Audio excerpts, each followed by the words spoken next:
আসসালামু আলাইকুম। আমি মোহাম্মদ আলিম আল রাজি, category pharmacist, Adrita medical hall, পশ্চিম মোল্লা ট্যাক, দক্ষিণখান, ঢাকা।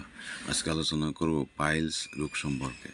পাইলস, যাকে বাংলায় অশ্ব বা গাঁটে বসা বলা হয়, এটি একটি সাধারণ রোগ যা মলদ্বারের ভিতরে বা বাহিরে শিরাগুলোর ফোলা ভাব বা প্রদাহজনিত অবস্থা। পাইলসের রোগের প্রকারভেদ। পাইলস দুই ধরনের হয়। এক, আভ্যন্তরীণ পাইলস, মলদ্বারের ভিতরে থাকে, সাধারণত ব্যথা হয় না, তবে রক্তপাত হতে পারে। দুই, বহিস্থ পাইলস, মলদ্বারের বাইরের দিকে দেখা যায়, ব্যথা, চুলকানি এবং ফোলাভাব হতে পারে। লক্ষণসমূহ: মলের সাথে তাজা রক্তপাত, মলদ্বারে ব্যথা বা জ্বালা, চুলকানি বা অস্বস্তি, মলদ্বারের বাইরে ফোলা মাংসপিণ্ড, বসে থাকা বা হেঁটে চলার অস্বস্তি। পাইলস হওয়ার কারণ: দীর্ঘদিন ধরে কোষ্ঠকাঠিন্য, অতিরিক্ত সময় ধরে টয়লেটে বসে থাকা, অতিরিক্ত চাপ প্রয়োগ করে মলত্যাগ করা, মোটা হওয়া, আঁশযুক্ত খাবারের অভাব, দীর্ঘ সময় ধরে দাঁড়িয়ে বা বসে থাকা।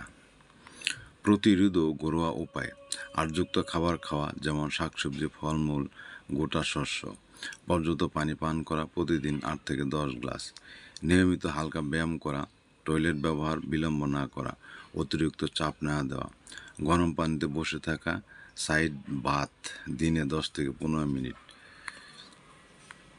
চিকিৎসা ও পরামর্শ নেওয়া প্রয়োজন কখন: দীর্ঘদিন রক্তপাত হলে, অতিরিক্ত ব্যথা বা ফোলা হলে, ঘরোয়া পদ্ধতিতে আরাম না পেলে।